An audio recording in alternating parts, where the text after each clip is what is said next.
If we're honest with ourselves, we've all faced moments where life throws us a curveball or our actions have resulted in consequences we'd rather not be facing. And it's at this fork in the road that we can choose to emotionally regulate or make a bad situation worse by letting our primitive impulses kick in. Hey everyone, Dr. Rose here, clinical psychologist and wellness coach. Let's talk about emotional regulation because it's kind of a big deal.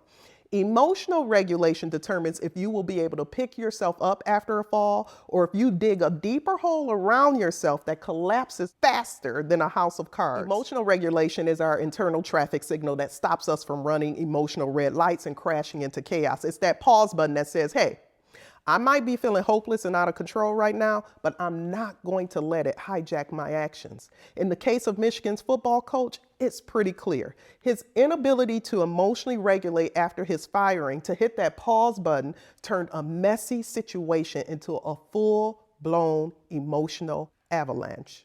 When we don't develop emotional regulation, we allow the most primitive part of the brain, the amygdala, which lacks judgment and restraint, to take the lead. The amygdala is wired for survival, not for discernment. It reacts to threat, shame, fear, and loss with fight, flight, or freeze, and it does not stop to consider the consequences, y'all. Everyone around you becomes collateral damage.